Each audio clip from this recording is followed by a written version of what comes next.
Hi friends, this video is all about raising your vibration.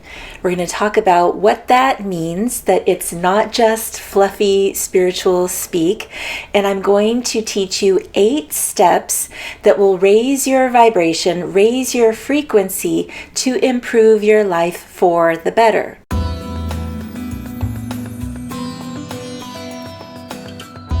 Welcome to my YouTube channel. I'm Brandy Falcon, owner of Falcon Healing Arts, where I help women restore balance and health to their body, heart, mind, and spirit.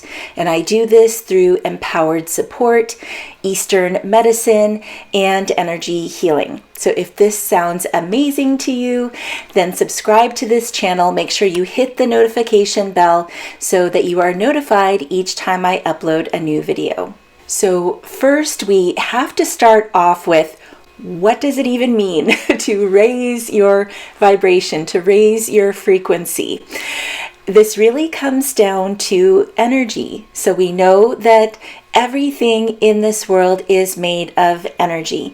If you've been following me for a while, we talk quite a lot about qi, our vital life force that is the basis of traditional Chinese medicine.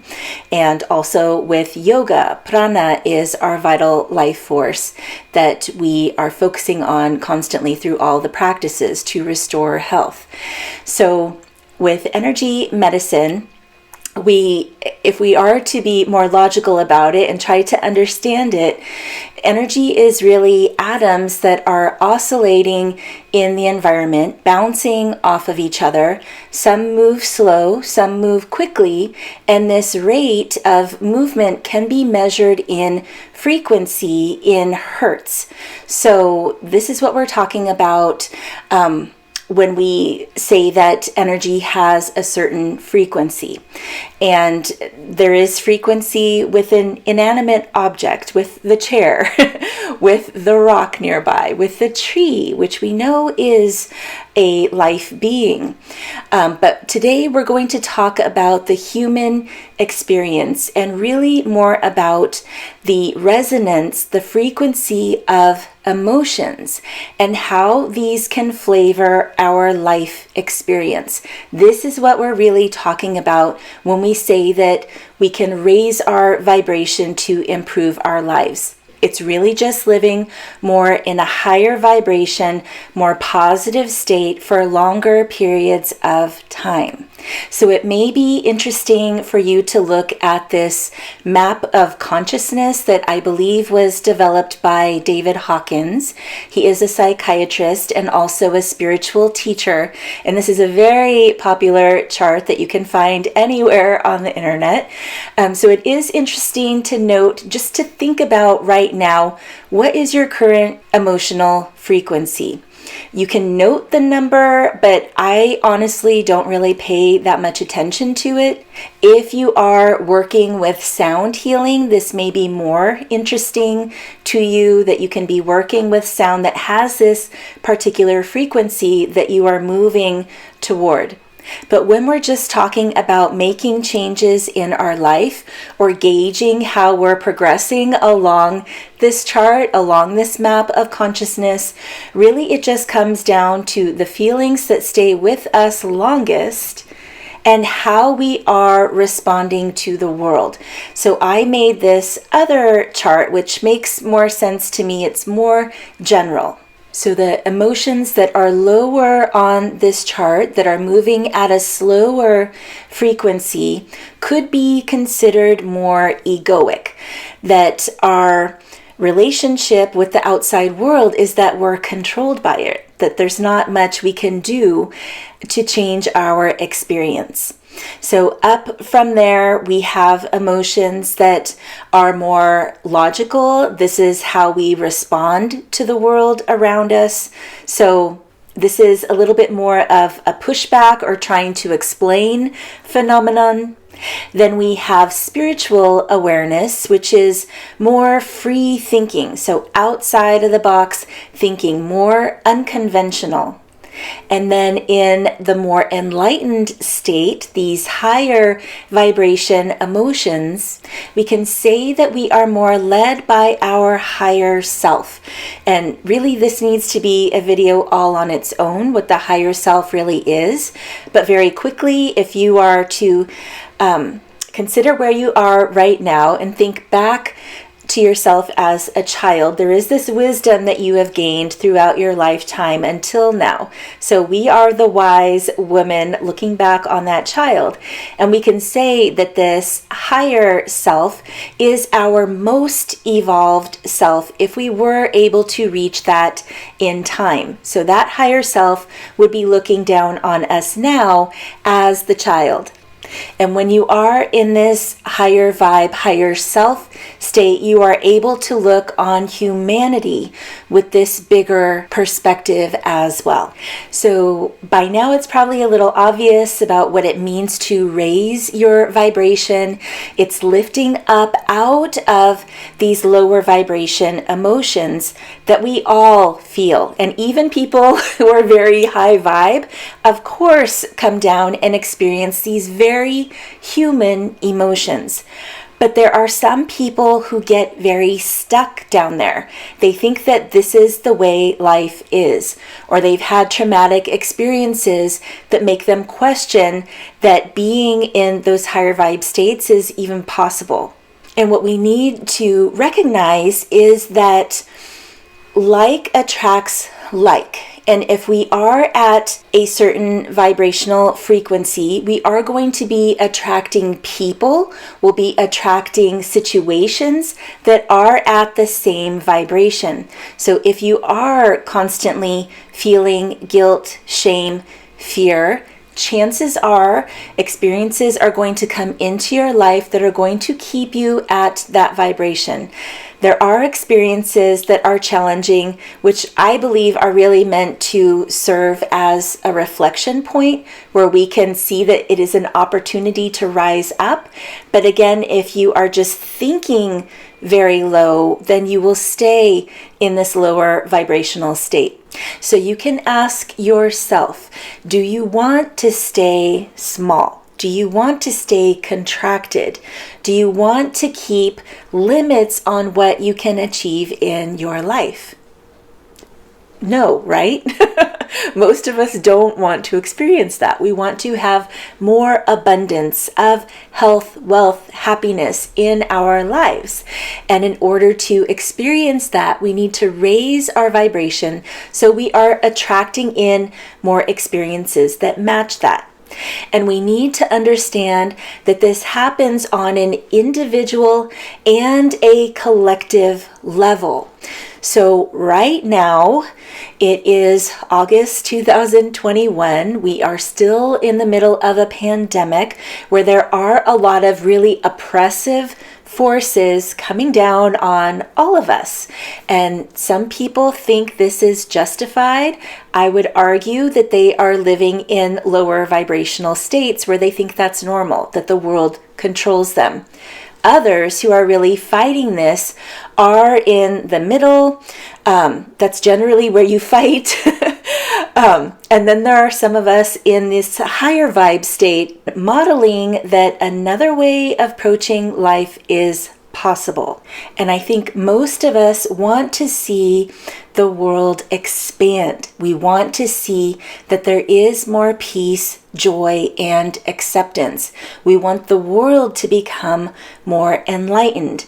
And so it's going to take individuals in order to make this a collective experience. And what David Hawkins teaches is that at these higher vibrational states, these more expanded states, because they are bigger, it actually doesn't take as many people to affect change.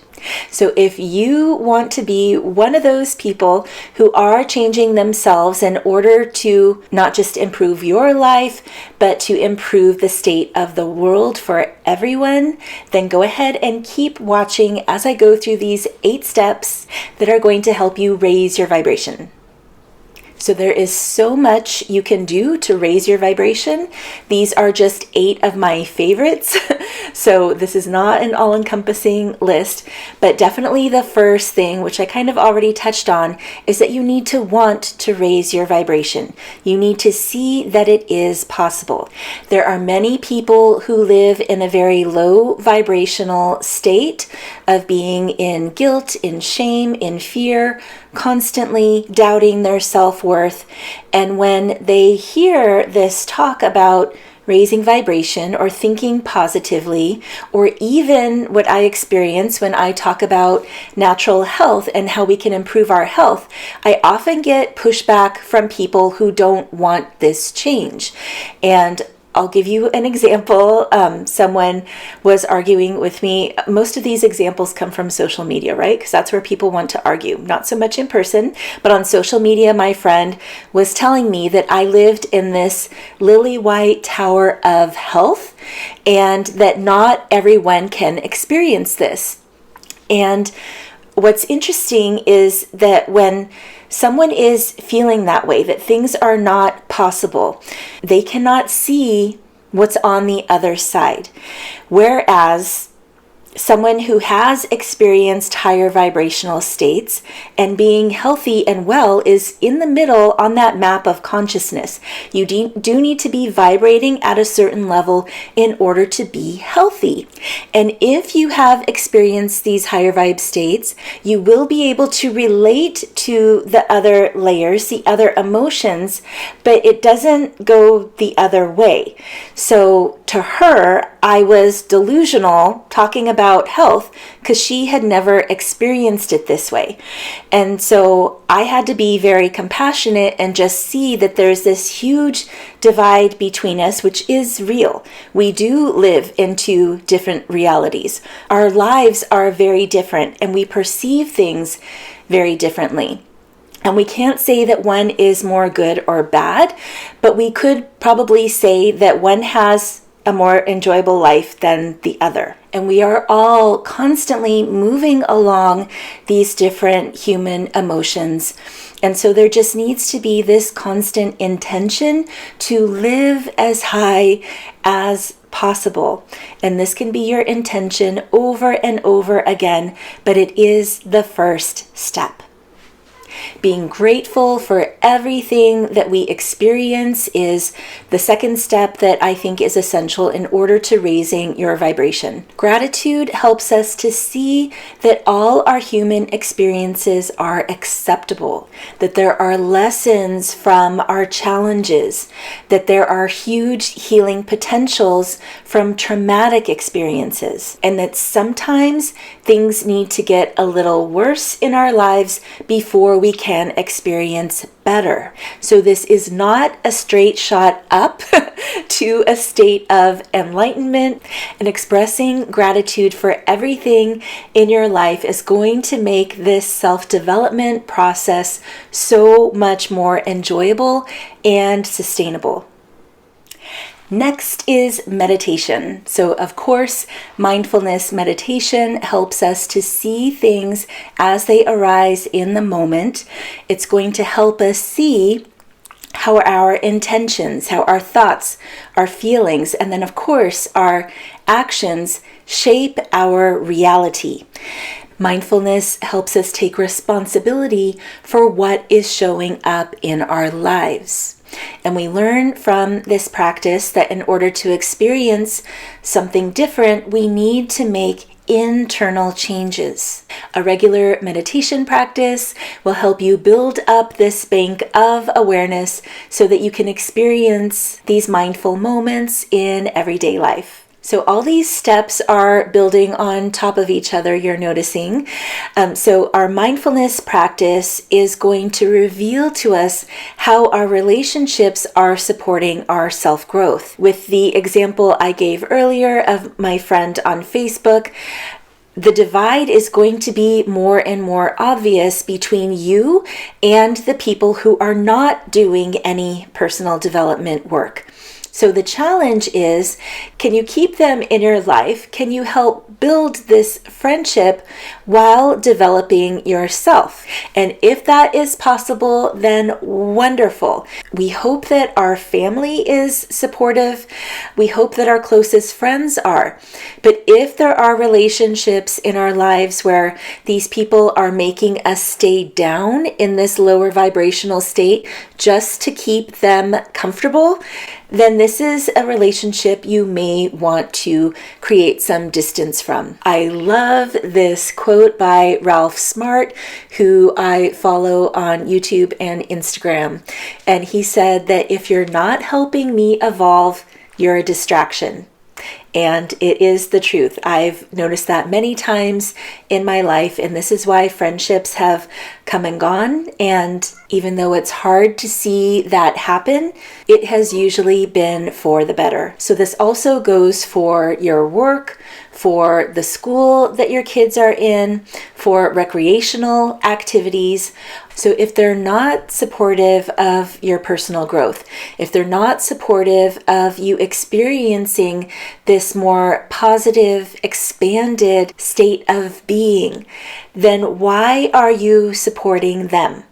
This is a question that I know a lot of people are dealing with right now, again, because of this time where there are rules around employment and activities where we have to have a certain medical status in order to participate. These are not systems that are supporting your personal growth. They are adding more control, another layer of oppression to our lives. So is that something you are supporting? Is that something that is benefiting your life or not? That is what we can be asking right now. And if this is a struggle to make this decision to leave, then we also need to recognize what it is that is keeping us stuck. For most people, it's fear, or it's just not believing that anything else is possible for us.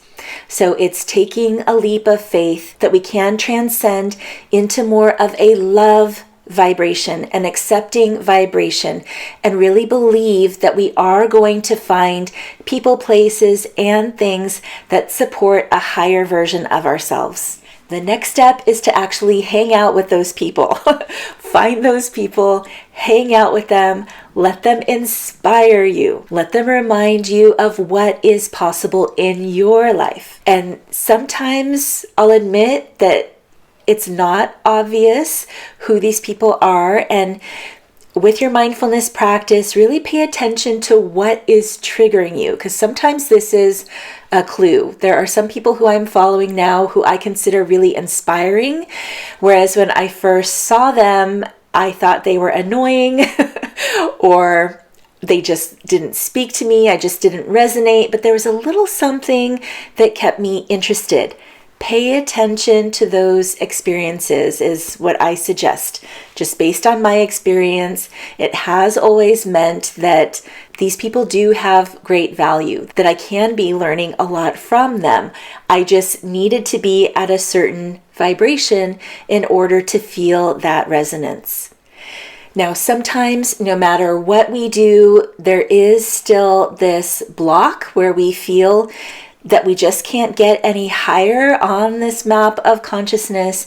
This is where energy medicine is really going to help propel you forward. So it's also just a faster track to move on your personal development path.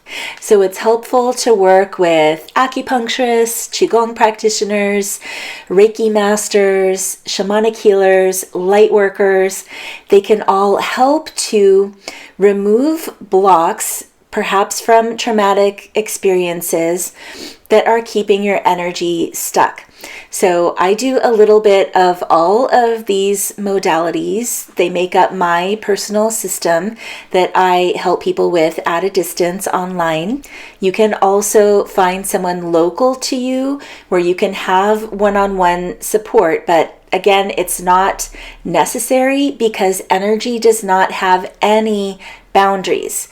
So it's really your preference, how you would like to work with a practitioner. And in my process, we're always looking to clear first. So you're clearing energetic blockages, you're clearing the trauma, you're clearing the stagnation that is creating intense emotions and sometimes pain.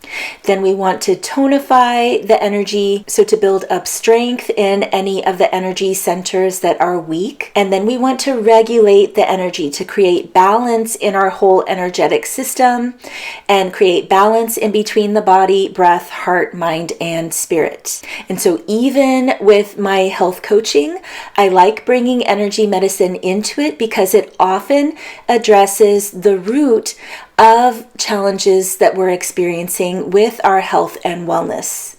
So this 7th step is a bigger one, but one that is very practical that we can all pretty much control, and that is realizing that what we are consuming, especially through food, can affect our vibration. So just taking a step back, everything that we take in through our senses can affect our vibration. But especially when we're talking about nourishment, how we are eating over the period of a day, this is an essential human activity. And so we need to be choosy about the foods we're bringing in if we want to use them to affect our vibration. So processed foods, lots of sugar, alcohol, we could put drugs in there too, which we'll be talking about in a moment. Conventional fruits and vegetables, so even though fruits and vegetables are healthy, if they are covered with pesticides and herbicides, they are not high vibration. And low quality animal products also tend to bring us down. So think about how you feel after you eat these foods. Sometimes it's more of a craving, that it's our taste buds. It's more of an emotional craving that we want these foods, but after we eat, we tend to feel crappy. That's because of the energetic vibration of the foods. So pay attention to that. And then of course you want to be bringing in more organic, fresh, local, especially fruits and vegetables. If you are eating animal products, then making sure they're grass-fed, that the animals are treated humanely. Their emotions also translate into our emotions and our life experiences. We are taking on all this life. And that's a point to be reminded of too, is that energy is never lost. It's constantly being recycled, transformed, transmuted. And that's what we're doing now with raising the vibration, is transmuting all these emotions. So we could do that very easily, like I said here, with food. So I want to bring up too about how we care for ourselves when we're ill. So you might still be eating very healthy, and of course we all get sick, but if you're constantly turning to pharmaceutical drugs and getting advice from health practitioners that doesn't feel empowering, this can also keep us in a lower vibration state. So taking as much control as you can, also with natural treatments, is going to lift you up too. So using food as medicine, using herbs as medicine, looking to plants and their essential oils as concentrated high vibe nectar that is going to fuel your body, heart, mind, and spirit. If it's a pleasing, empowering experience to bring yourself from illness to wellness, dis-ease to ease and vibrancy, then it's going to be a higher vibe experience as a whole. And then our 8th step here, this is a pretty obvious one, hopefully, because I've talked about it many times, is to spend time in nature. Just being among the natural world is enough to help us lift our mood, to help us be in a higher vibe state. But also reflecting on how you're relating to the world is going to be even more impactful. So we're seeing how our thoughts about what we're experiencing in nature is supporting our holistic health.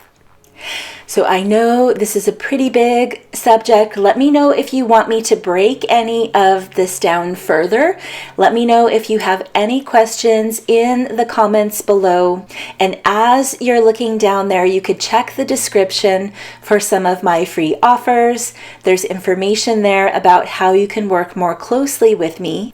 Make sure you give this video a thumbs up if you found value in it. Share it with a friend who needs it. And you could check out these other wellness videos to help you in your wellness journey. Take care, friends.